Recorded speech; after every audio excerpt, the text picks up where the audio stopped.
Good afternoon, everybody. Happy Monday. Hi, Masha. Hello, Nancy. How are you? I'm good. How are you? Good. Did you have a happy Mother's Day? Oh, yeah, amazing. Had some downtime, spent some time with my kids. What about you? It was great. I had all three of my adult children in one place, which is so unusual these days. So I was so excited. But Good. I love this topic because I think this is a topic that many websites miss, maybe even my own. I actually have to go and look. We tend to do the FAQ. What does FAQ stand for? Frequently asked questions. That's as simple as that. But I love this topic too because I think not only people are not even sure if they have it or they don't pay attention to it, but I think it's just such an untapped territory. They seem to think of it, oh, it's just this corner of your website where you can list all the kind of formal sounding information, and they don't do much with it. So Yeah, and I've looked over some of the tips you're going to give, and I thought there's one in particular that I think is really big, but I won't say it until we get to it. But the frequently asked questions section of your website is really underutilized, I think. And when I think back of people's websites, I think, I don't know if they even have one. And where would it go and things like that. So let's dive into it. So to have frequently asked questions or FAQs, it helps you build website credibility and improve the user experience, but dive into it. Tell us, yeah. you have a couple of quotes that I think, or statistics actually, that I think are really impressive. Yeah, they are really impressive, and they showcase how important having an FAQ section or a dedicated page, which we can talk about later, how important that is to your website. So one is by company, it's like a marketing analytics company called Kissmetrics. So it reads, according to a study by this company, websites that have an FAQ page experience up to 30% increase in conversions compared to those that don't. So that's essentially all the traffic that comes into your website. You have, if you had an FAQ section, you have more opportunity to convert them, to get to inspire an action, to get them to click on contact us or book a discovery call. And that's pretty powerful. That is very powerful. Yeah. 30% more of a conversion. Exactly. Yeah. And the second one, similar research shows that 63% of online consumers are more likely to make a purchase or take an action. For interior designers, it's to take an action, because maybe if you have like an e-commerce website and you sell a product line, but 60% of online consumers are more likely to make that purchase or take that action if you had an informative FAQ section on your website. 60%. Yeah. Yeah. Wow. Okay. Anywhere from 30 to 60%. Anyone will take that. Good lift. Yeah. Right. So if 10 people come to your website and they're not sure whether they were going to take action, you're more likely to get 6 more people or 3 more people, depending on which one, or even if you've split the difference, it's still fantastic. And it's a win-win. Yeah, it's a win-win situation, and it's so simple to actually create that FAQ section. So maybe it's a good segue into talking about like what are the benefits of having an FAQ section. And like you said in the beginning, it does build credibility because you're addressing, people's pain points. People come to your website to not only learn about you as a company, about your services, about what you do and how you do the types of projects, but they also come there so you can anticipate their questions. They come there looking for information, and it's up to you to present that information. And FAQ section is a great way to do that. Absolutely. All right, let's get into it. But before we do, if you're watching live on YouTube, because we're streaming live on YouTube, LinkedIn, and Facebook, make sure you like and subscribe to the channel so that you get notified of future learning opportunities, which is what I try to put out at least 2 or 3 times a week. So, all right, Masha, let's get into what they should be looking to do with an FAQ section. Yeah. So first of all, credibility, we want it, showcasing your expertise. Again, great place to do that. So the things that you could start doing on your FAQ section, first of all, think about whether you want to create a separate dedicated page for that or just a section. And I've seen designers do both. I've seen designers kind of do a section on their about page, on their services and process. I think these are the typical places where you would put an about section.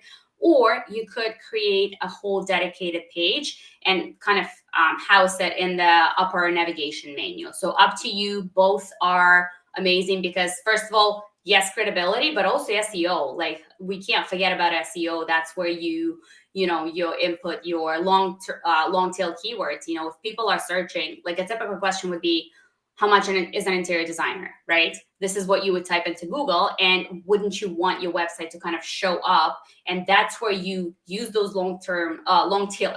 Keep saying long tail keywords in your FAQ section and be informative. That's where you can talk about it. Right, because you could say, again, I don't like people to put actual pricing on their websites because I think it gives them the inability to sell themselves in their first phone call.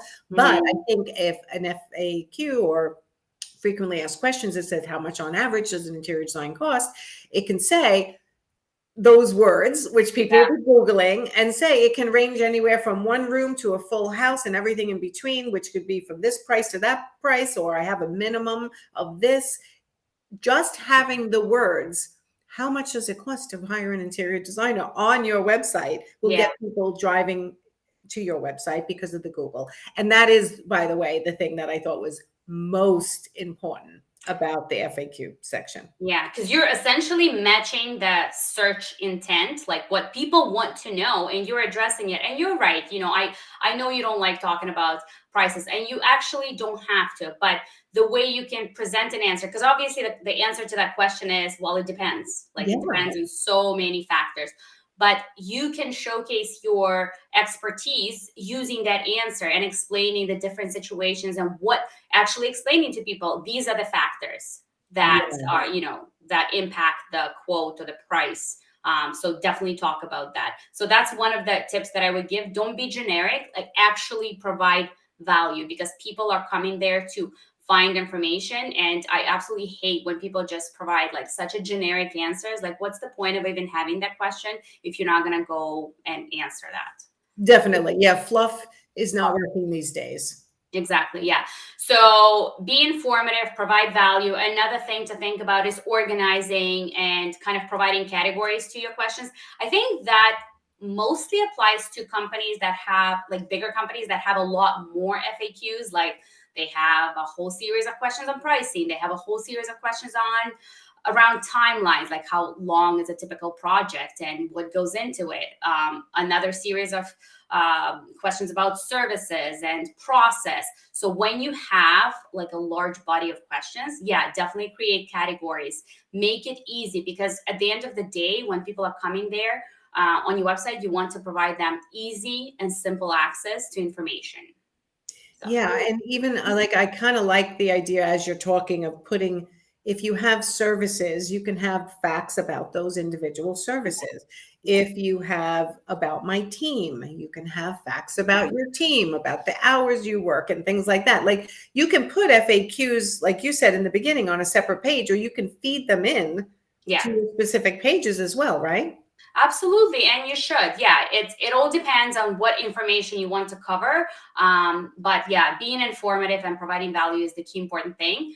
The one thing that I would say is, the one tip that I would give is, when I run out of place to put, for example, you want to talk on your services page about something, but you don't want to be like too, like, how on a web page you're not supposed to have too much information. It's supposed to be like straight to the point, a lot of white space. So but there's still facts and insights that you want to cover. FAQs is a perfect place to do that. Yes. So when I run out of space to talk about certain things, put it down to the FAQs. It was like, that's a perfect place where you can, explain things. So, I like this. I like this a lot. And I'm getting this vision of, it's almost like if for an interior designer, the information they put in their welcome packet. Yeah.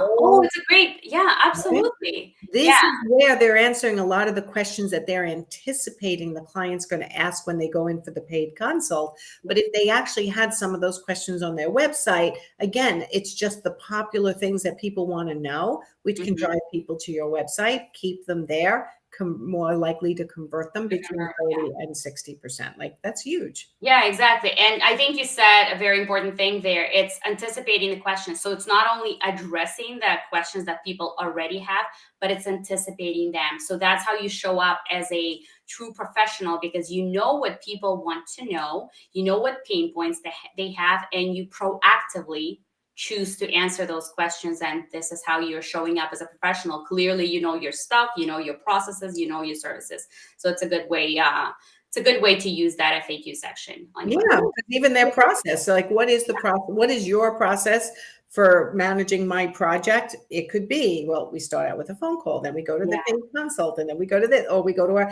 in-home consult if you don't want to say paid.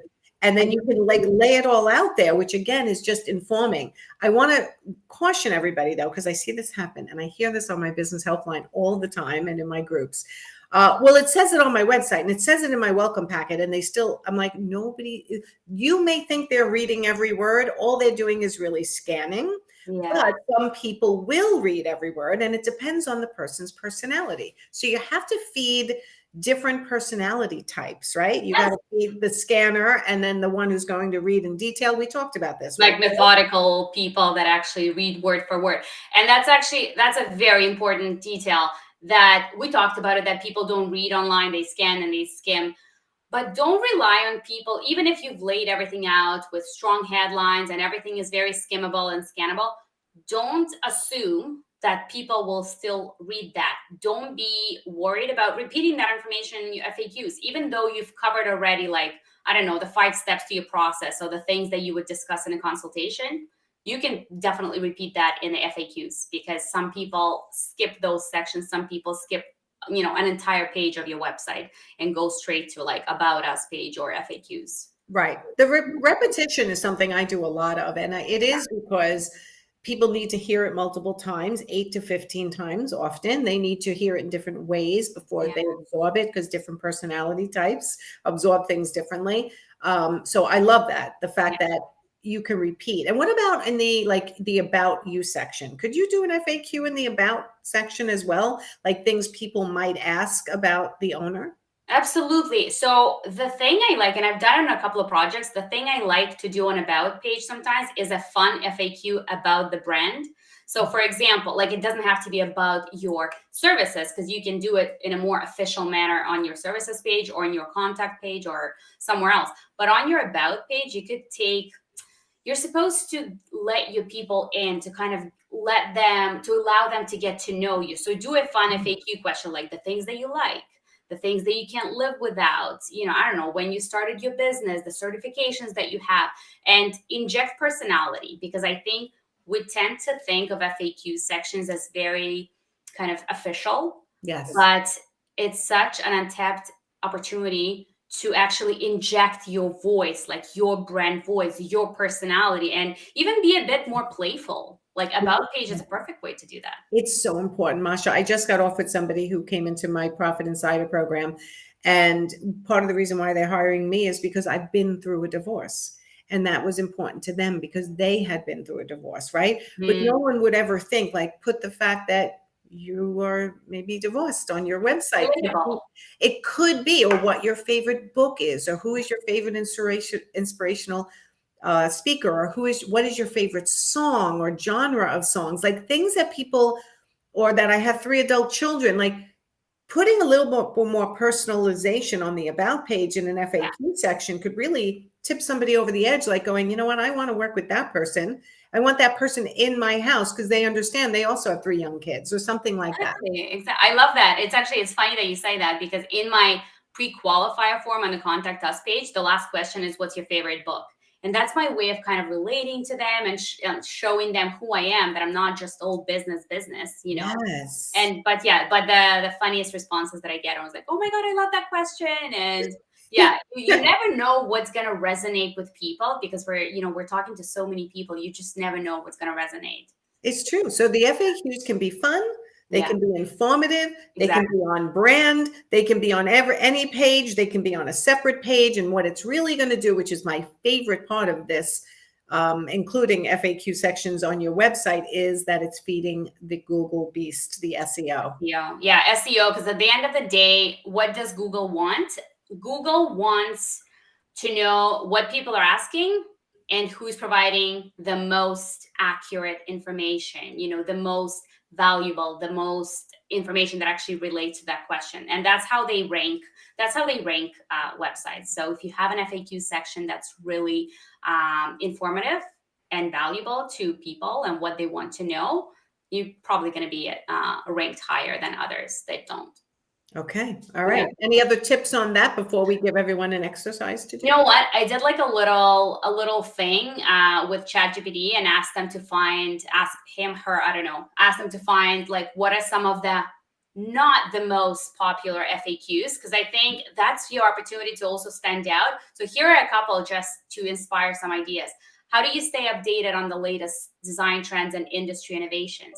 How do you approach the design process, and what's your design philosophy? So you could ask so many different questions, because FAQ sections kind of look all the same. So this is your opportunity to stand out too.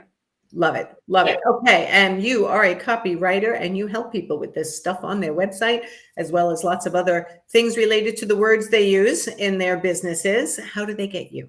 So you can either go to my website, which is contentvertical.com, or you can go on Instagram, masha.copywriter, and that's where I share tips like this and many others.